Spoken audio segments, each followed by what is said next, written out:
To get the headstock bearings, you're first going to have to remove the wheel. Start by removing the brake calipers.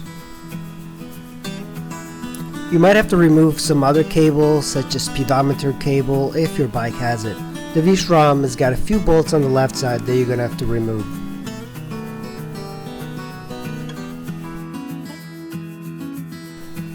Unbolt the pinch bolt that holds the axle. Using a 6mm socket or tool, undo the front axle and it should come out. Now to remove the axle and the tire and the wheel, lift up on the tire, pull out the axle,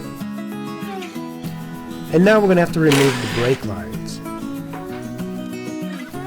You're going to have to hang up the brake lines with the calipers onto a place that's not in the way.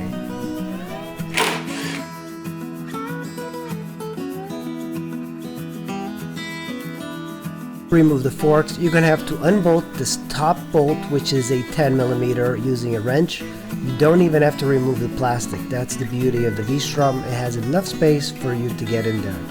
After you get it loose, just remove it using your finger. Now the same thing with the right fork. At the bottom you have two bolts in the lower triple tree. Use a 10mm wrench to get to it, and then when you get it loose, just use your fingers and your hands to pull it out. I like that you can work on the V-Strom very easily because it has plenty of room. After you undo the left and the right, you should be able to slide the whole front assembly out. And if you put a jack underneath the bike, you can maneuver it much easier. Now undo the top bolt that's holding the top triple tree and pull it out. The next thing to do is to undo this top nut by using a screwdriver. All you want to do is move the top one, not the bottom one. Hit it a few times and it should come loose. You're going to have to remove this 10mm bolt in the lower triple tree that I forgot. It holds the brake lines. And now remove the washer. The washer has a safety pin. Keep note of. Now let's remove the bottom nut. This one will tighten your steering, so if you ever want to adjust your steering, that's how to do it. Hand at the bottom here, so when you're unscrewing this top nut, you're basically just holding it to make sure this doesn't drop. We can position this a little bit, and now we're going to remove this. So this is, it came out like this. It's a piece of rubber, and it's got like some metal on here, and then it's got this metal. And make sure you know how it came out, not this. This is the top part, so I'm going to line it up and put it aside. Let's go and see what's in here. I see the bearing. Here's the bearing. Came out like this. So this is the top bearing. I'm very surprised that they have very little grease on here. There is some grease on here, but not much. This one's going to be very difficult to remove because there's a very thin edge, and what we have to do is remove this metal bit. There's one at the bottom, one at the top. I'm going to start doing the bottom one, so I'm going to put my screwdriver on here, and there's a little bit of a lip on there, and what I'm going to do is just gently tap it a little bit on one side and then move to the other side, and there's like a little bit of a lip, and you just keep doing that. What I'm using is a very long screwdriver to get to that little metal bit and a hammer. So what happens is that when you have like one of those spots where your handlebar wants to keep tracking straight, there's usually a groove here, and as I'm looking at it, I'm kind of twisting it. Hopefully you're seeing it. There are quite a few grooves in there. I see damage to the metal, so clearly this has never been changed. It's a little bit harder from the bottom, but very... Make sure that you hit the metal on opposite sides to get the race out. Otherwise, you're going to be pushing on just one side. Even though it looks like I'm just pushing on one side, it's really just the editing of the video. I'm going from side to side. And here we go. It was kind of a difficult process because it takes so long to hammer it out, and you don't want to be too rough with it. This is the kit that I bought, all ball bearings for the V-Strom. I think a lot of these are the same, but that's the part number if you need it. Comes with a nice little sticker. You're gonna get 2 of these.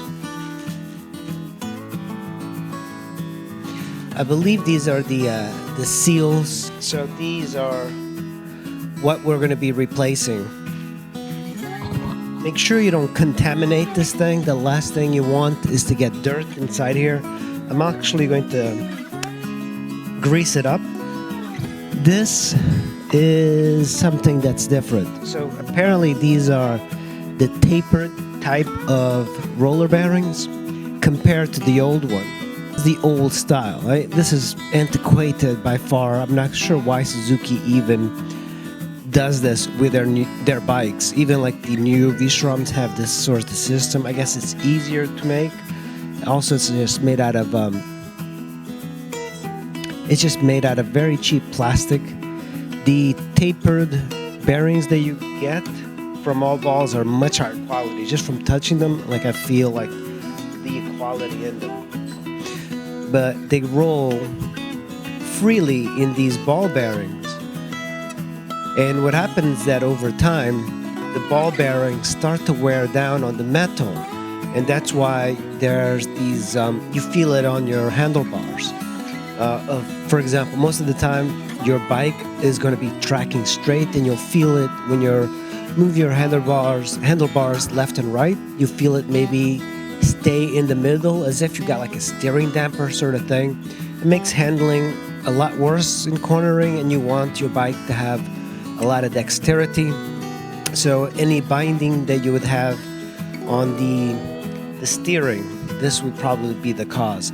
The bottom bearing on my bike was pretty worn, and the top one was fine, but I'm going to replace both of them. I do like the way these machine parts look, and it's a little bit better. This is apparently this is going to last you a whole lot more time than the regular ball bearing. So get these if you can help it. And I believe it's $30, so it's worth it. This is the other thing that comes with a kit. It's a seal. It's like a rubber and then like a little bit of metal.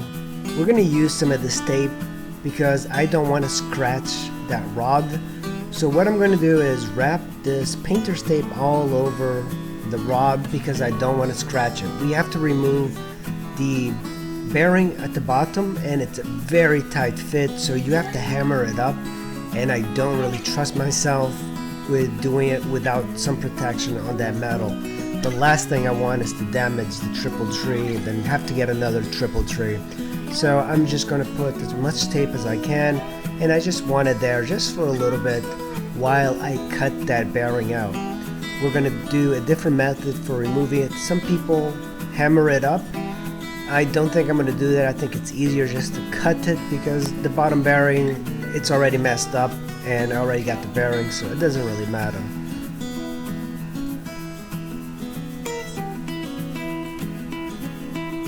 We're going to use a Dremel to cut the old bearing out. And you have to have a pretty good steady hand to do this. You do not want to cut into the metal of the rod. That's why you have to put the tape and the cloth and everything there.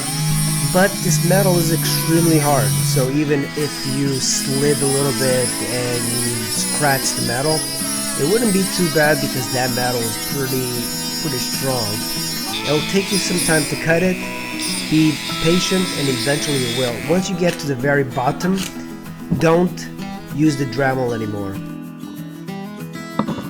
Once you make a few cuts here, once this starts to move freely, that means that this is getting loose. So now let's pull it out.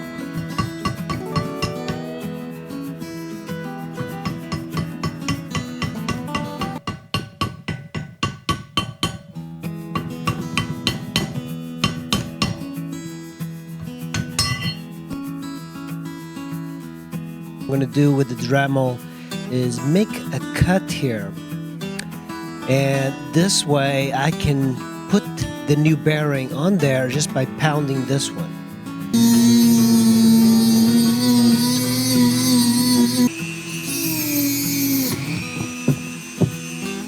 This is the old dust seal, and I butchered it removing. It doesn't matter because we're going to be installing a new one anyway. Some of the grease that I bought for my seals and everything, and this is just regular waterproof grease. I'm going to put it all over the triple. I don't have any dirt around it. We need to make sure that we grease the hell out of this, but the bearing has got quite a bit of grooves here. Make sure you take plenty of grease and just kind of ram it in there. The importance of not power washing a bike, and I've been guilty of power washing bikes before, but now that I have to do this job here, I realize maybe I'll never power wash anything ever again. There we go. Once it gets to here, it is going to be tight. You're not going to be able to squeeze it. This is why we cut this, because now we'll be able to fit it the wrong way up, like this. And now we should be able to pound this in without damaging, and we're not going to be tapping it hard.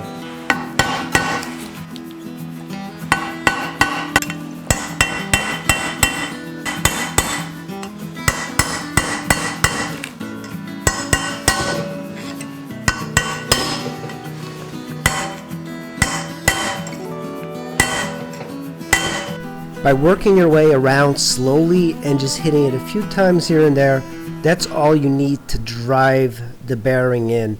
You don't need to use gorilla strength for it, but just keep in mind that it's a time sensitive sort of thing. You have to go slow. It helps to have somebody else holding the triple tree, and I don't have a vise, so I had my father help me out with this. So when you have, you know it's tight when the rubber does seal at the bottom, you can't move it anymore. So right now I can still move it, so I'm going to hit it just a few more times to make sure that it's nice and firm in there. Once I can't move that rubber anymore, I know that's the correct spot. To remove the old one, just turn it upside down, hit it a few times, and it should drop right out. We got the bearing on there. Very excited. Now, look at the difference of the bearings here. Quite a difference. These are very old school bearings. You know, there's really nothing wrong with these things, except these should last you a lot more time than the old bearings. Here is the top hole, and I have my metal bit all lubed up, ready to go. And it has to receive the bearing, so it's going to be facing up. The thin part is facing up because the way it's going to receive the bearing. This was a pretty time-consuming bit, and it took me quite a bit of time to understand how it went in.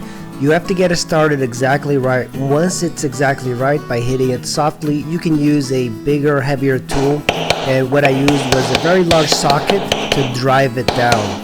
And here I am driving the new one down slowly.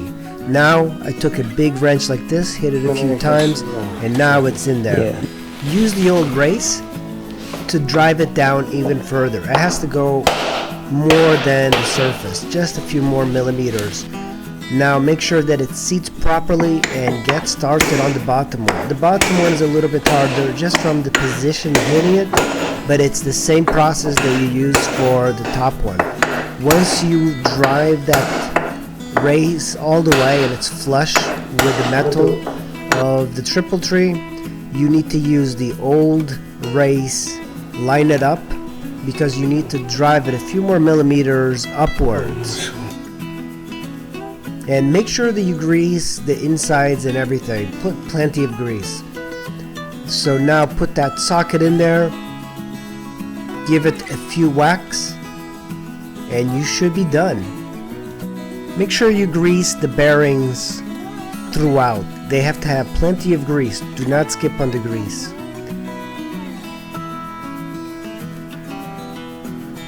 Now fit the dust seal. The next thing is the big rubber boot.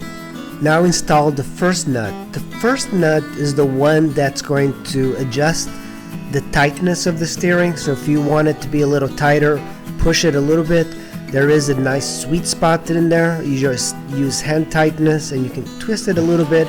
If it's too tight, loosen that nut. The next thing you're going to do is the washer.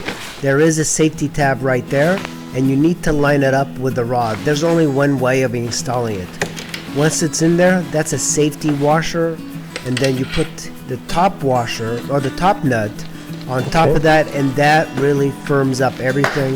Take a screwdriver and hit it, just the top one, and rotate it. That's going to tighten up the whole assembly.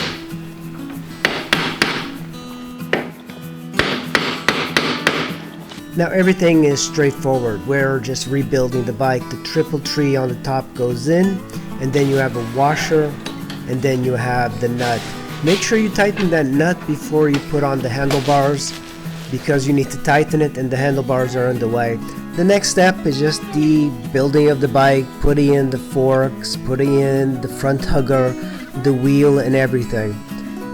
It's the same process that you're going to be doing for fork seals and everything, and it's pretty important to know how to rebuild the bike. Usually when I'm doing this, I forget something, and usually the brake lines are off or I have to move them. Make sure when you twist the wheel there's nothing binding. It could be that you have like a line or a cable that's not the right way. This is the time to figure it out, and then if you need to do something, just remove it and fix it properly. You should be able to turn the wheel freely and not have any kinks in the steering. This has been a great upgrade. The taper bearings are much better than the regular bearings that I removed. And it's very important to have good steering bearings when you're riding. That's how you do the headstock bearings on a 2006 V-Strom 650. The process is the same for a lot of bikes. It might be a little bit different from bike to another, so you're going to have to check your manual on it, but this is the way it should be feeling. Right now I have it on the center stand, so it's kind of wobbling a bit, but when you move the handlebars now, it's nice and smooth. There are no kinks in the steering. This is perfect. The headstock bearings on this bike lasted me 63,000 miles, so I'm ready to go for another 60,000 miles. And if I can do it, anybody else can do it. So this beats taking your bike to the shop and spending hundreds of dollars trying to fix it. And you don't have to do this very much. It's just once in a while. Hopefully this was useful to some of you, and thank you for watching. I'll see you in the next video.